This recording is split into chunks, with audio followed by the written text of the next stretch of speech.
哇，係咪對呢啲夜市好心動呢？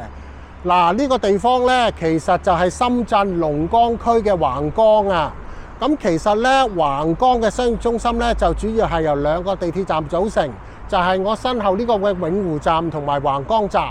咁而其中橫江站呢，就係嗰個夜市，而永湖站呢，就係商場集中嘅地方。各位好啊，又係我樓盤判官魏生，又係我替更嘅日子啦。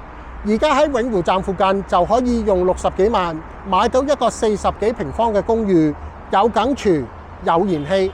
其實40幾平方嘅公寓有梗廚呢係比較稀缺，再加上呢而家深圳呢亦都唔再批公寓地啦，咁所以呢而家嘅公寓盤就可以叫做稀缺產品，賣一間就少一間噶啦。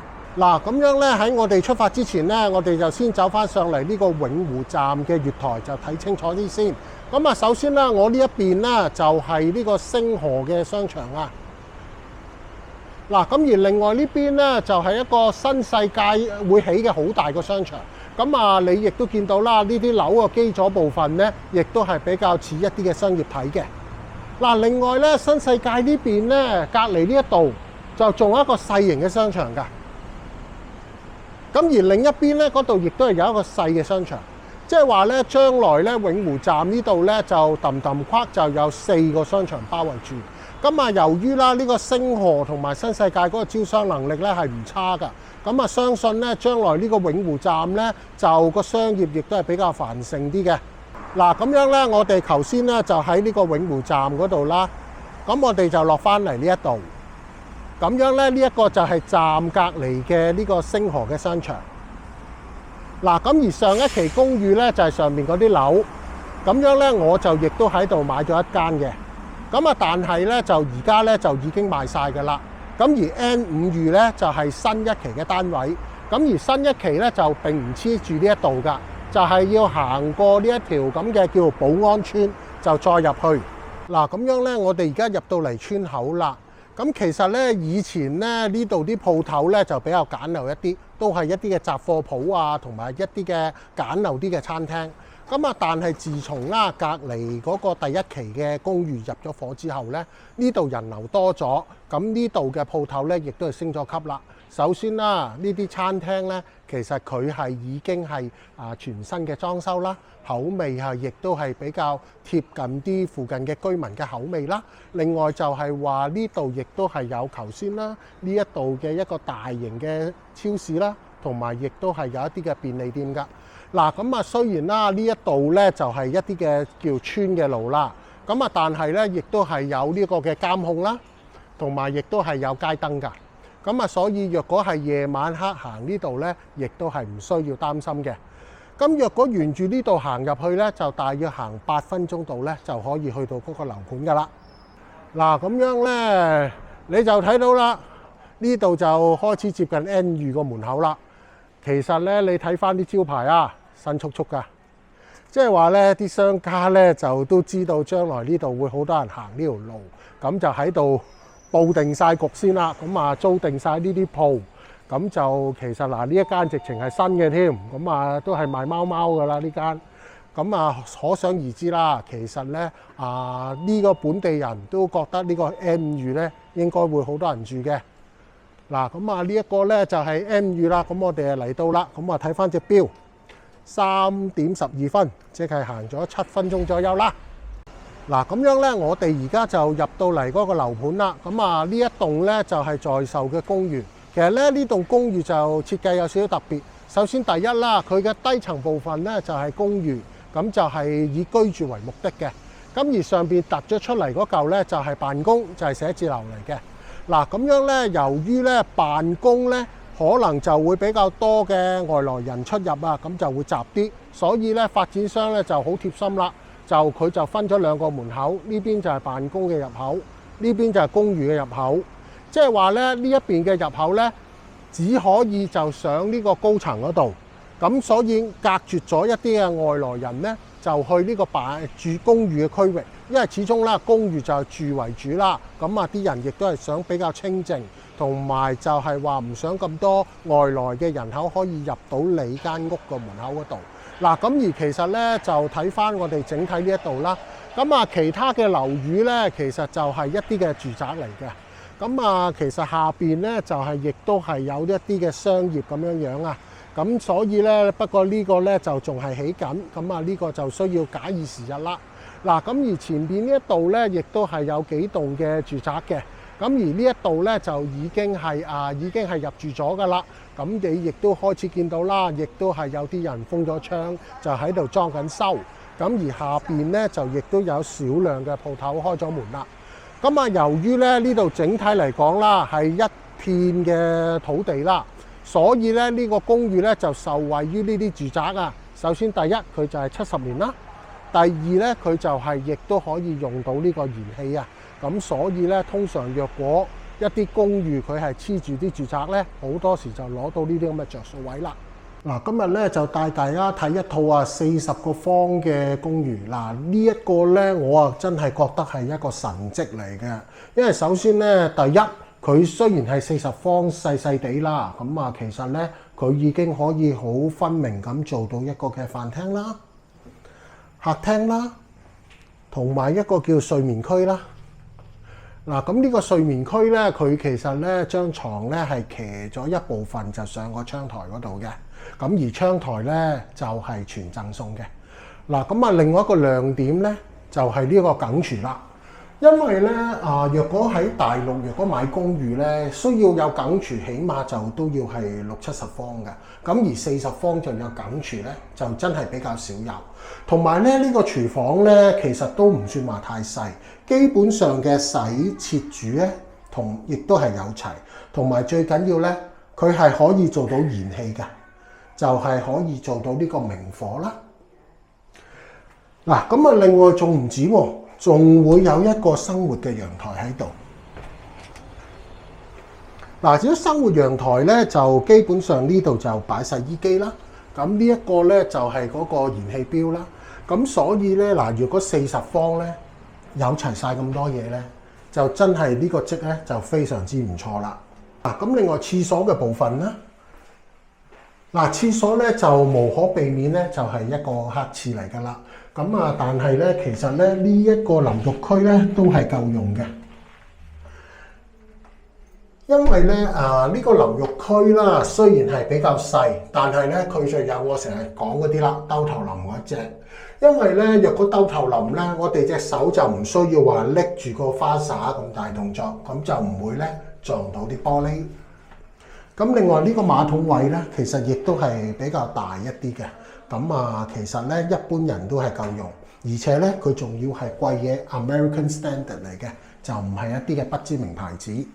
嗱，咁啊，另外個洗手盆咧，佢就擺咗出嚟，因為咧考慮到咧就係話，若果你係超過一個人住啦，就可能會有爭廁所嘅問題。咁所以咧，若果將呢個洗手盆擺出嚟咧，就可以一個用廁所，一個就洗面刷牙。咁而呢一個洗手盆咧，其實咧亦都係夠用嘅。嗱，咁而家咧就帶大家睇一套大少少嘅63個方，咁其實咧就同頭先啦40方嗰個神蹟咧就比較似嘅，咁啊只不過咧佢就多咗一橛，就間咗2個房嘅。嗱，咁啊首先入到嚟啦，咁啊其實咧呢間屋咧就非常之歸齊嘅。咁啊首先啦，呢一個就係呢個客廳啦，咁而呢一邊咧就係嗰個飯廳位啦。咁其實咧呢一邊咧就係40方嗰個神蹟嗰個嘅梗廚啦。咁啊，只不過咧就發展商咧就將呢一度咧就係開咗去到打通咗嘅啫。咁其實咧整體上咧嗰個廚房咧嗰個大細同埋個佈局都好似。嗱，咁而後邊呢一度咧個廁所都同40方一樣噶啦，都係一個嘅黑廁啦。咁啊，亦都係一個差唔多大細嘅淋浴間。廁所啦，咁啊，亦都係啦，將嗰個洗手盆就擺咗喺度。嗱，咁啊，佢又多咗啲乜咧？就係多咗呢2個房啦。咁啊，首先咧就呢個主人房啦，其實咧呢個主人房咧都係唔細嘅，咁啊首先就米半床啦，咁啊亦都擺到一個床頭櫃，咁啊嗰邊咧就窗台嘅部分，你亦都可以擺下嘢。咁啊唯一即就呢個位咧就可能就舒適咗少少，因為若果咧你係要做一個衣櫃的話咧，你就其實咧都可以做到50深嘅，咁啊但係咧由於呢度要預留俾你去出入啊，所以咧呢個衣櫃咧就做唔到太大啦。我覺得啊，大概做到呢一度就可以啦。咁啊呢度大概係米半到啦個闊度。嗱，咁啊另一個咧就係呢個細房啦。咁啊即係其實呢個房咧就你會見到係一個榻榻米式嘅床式嘅設計啦。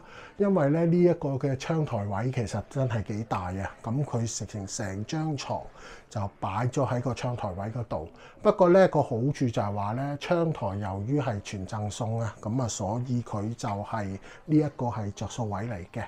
咁而剩低嘅空間咧，你就會見到啦。發展商就做咗一張嘅書台。咁啊，若果你係要做一啲50深衣櫃都可以嘅。咁啊，你可以咁樣做一個衣櫃啦，又或者拍住呢埲牆，咁啊做闊啲都得嘅。不過咧，就張床咧就可能要犧牲啲啦，就可能要騎咗上去嗰個嘅窗台嗰度啦。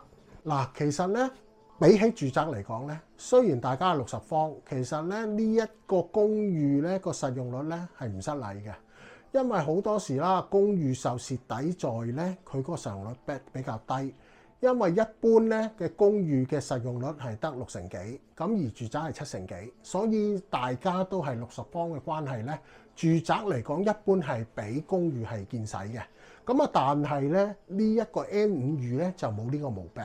因為佢係有好多嘅贈送面積，就係而家呢窗台啦，就好似而家呢個細房咁啊，成張床都係個窗台嚟嘅，即係話呢度咧就已經係送晒成張床嘅面積俾你。咁而另外咧就係話呢個主人房啦，亦都係有一個窗台嘅。咁其實咧呢個窗台咧雖然唔算話好大，咁啊但係以60方嚟講咧個比例都係叫高嘅。咁啊，另外啦，客廳呢度有另一個窗台啦。咁啊，發展商亦都係做咗2張嘅凳喺度坐啦。咁啊，另外就係話啦，比較少有嘅就係呢啲咁嘅露台啦。因為露台咧喺國內買樓咧就係送一半。咁啊，雖然都唔算話好大，咁啊，但係咧有得送就總好過冇得送。所以點解就係話呢間屋雖然佢係公寓，但係你睇翻個內籠咧，就比起嗰啲60方嘅住宅咧，就唔會細咁多啦。咁樣咧就睇完樓啦，咁啊有少少時間，咁啊帶大家行下街。咁啊，其實呢度咧就係橫江地鐵站嘅周邊啦，呢條叫松柏路。咁佢咧就係屬於橫江嘅老城區。咁啊，首先第一啦，我哋嘅對面就已經係有幾個大商場。咁啊，呢2個大商場咧就已經係橫跨晒成條松柏路，咁啊全部滿鋪經營，咁就好旺嘅。而外邊咧亦都係有好多賣嘢食嘅攤檔。嗱，咁啊，我哋呢邊松柏路呢一邊啦，就係以街鋪為主啊。咁樣就其實呢一度咧若果你話要真正旺咧，就夜晚嚟，因為咧夜晚就啲人又放咗工，咁啊同埋咧嗰個夜市亦都開咗，咁就會旺好多嘅。嗱，咁啊，你可以見到啦，咁啊呢啲咧其實就全部都係賣衫為主啦。咁佢就係亦都係比較係個氣氛係熱烈啊，因為周圍都喺度放緊啲音樂啊，另外啲店員就喺度攞嗰啲玩具喺度拍啊。其實咧就若果你喺深圳嗰啲叫做老城區比較旺嘅地方咧，就呢啲情況係比較多見。嗱，咁樣咧，我哋行過嚟呢邊啦，就開始係有一啲賣嘢食嘅鋪頭啦。因為前邊咧就開始就係嗰個夜市啦。咁啊，其實啦，譬如話呢個蘇爾糕點啦，咁啊，其實佢而家喺東門嗰個街尾嗰度，亦都係有一間分店㗎。嗱，咁啊，呢個天津滷味刨冰咧，呢個就少見啲。咁佢咧就都係食嗰啲刨冰啊，譬如話紅豆啊、海鹽咁樣，即係有興趣嘅都可以試一試。嗱，咁啊呢邊咧就正式就係嗰個夜市啦。不過咧呢邊個夜市就呢邊係細規模啲嘅，咁啊其實佢係分2邊，對面就都仲有一個。嗱，咁我哋行入嚟呢邊睇下啦。嗱，咁啊，其實咧始終都係深圳啊，即係由於而家咧就都仲係日頭，咁啊，但係咧由於有客嘅關係啦，咁佢咧嗰啲攤檔咧都已經開門營業啦。咁若果你係去到夜晚黑先嚟咧，咁啊周圍都係燈光火著，所有攤檔開晒，咁啊亦都好多人喺度買嘢食咧，嗰個氣氛咧就正好多啦。嗱，咁樣咧過咗嚟呢邊啦。咁啊，其實咧呢度咧一欄咧，全部都係啲餐廳啊。咁啊，由於啦花槽呢邊入邊啦就係一個停車場。咁啊，其實夜晚黑咧呢啲鋪頭咧就好似而家呢個歌仔咁啦，就會將呢啲台凳就全部擺晒出嚟。咁啊，有好多人踎喺個路邊食嘢咧，個氣氛就好正。嗱，咁樣咧就我哋咧就另一橛嗰個夜市就喺嗰邊嘅。咁我哋就而家要過咗條馬路先。嗱，咁樣我哋就過咗嚟啦。咁啊，其實呢度就另一邊嘅夜市，呢個商場叫做志健廣場。咁其實咧呢個商場就好大，不過就唔係好旺，所以咧佢嗰個重點就係外邊呢一個嘅夜市啦，同埋後邊啊嗰個遊樂場啊。因為咧通常喺大陸啦，咁啊商場外邊佢就有塊空地，咁啊好多時咧都會搞一啲嘅遊樂設施。不過咧，若果你係喺呢個中山珠海嗰邊咧，其實就都係始終個受制於個人口啦，都可能係一啲簡單啲嘅車仔啊，又或者係簡單啲嘅遊戲啊。咁啊，若果你話要啲咁大型嘅呢啲咁嘅海盜船啊、過山車咧，其實就係真係要深圳呢啲一線城市嘅人流咧，先至養得起嘅。咁啊，由於咧呢一度咧就係一個遊樂場啦。咁啊，所以咧個人流係非常之犀利，所以你就會見到呢條街咧兩邊就係全部係做晒呢一個飲食。咁一樣啦，夜晚黑咧，由於呢一度咧就熄晒燈啦，咁啊啲招牌咧就五顏六色，咁啊再加上人流就好犀利，咁啊所以咧呢度亦都係呢個橫江呢個夜市嘅一個嘅熱點。呢個遊樂場我哋入去啦，咁啊其實呢度就唔需要門票嘅。即係你係要玩遊戲先要俾錢嘅啫。嗱，其實你會見到啦，呢啲咁嘅設施咧，即係比起你話中山嗰啲咧，就真係大好多。咁啊，同埋由於嗰個成本佢係貴好多啊，即係反映出咧呢一度嗰個消費係追嘅係個人流就會犀利好多㗎。咁啊，另外入邊啦，嗱，志健廣場雖然就唔係好旺，但係佢都搞咗一啲嘅室內遊戲設施嘅。嗱，咁啊，其實咧，若果你沿住呢條路一路咁直行啦，若果你係轉右咧，其實一路咧都係嗰啲食店啊、宵夜街咁樣樣。咁若果你係識路嘅話咧，其實你係可以行到8-9個字㗎，因為呢條路咧係好長，甚至乎咧就一路可以通到去14號線嗰個4年嗰一度。嗱，總價就60幾萬，咁啊有梗廚、有燃氣。70年產權，有地鐵，有商場，去到橫江1個站，去到布吉4個字，去到東門就7個字。嗱，呢啲時間係作為我嘅居民親身去實測，並唔係發展商所講嘅數字嚟嘅。咁若果60幾萬就可以買到嘅嘢，你心唔心動呢？而且而家深圳亦都唔再批呢個公寓嘅地啦。即係話呢啲公寓呢，買一間就少一間啦，所以若果心動就不如即刻行動啦。所以今日就講到咁多先，拜拜。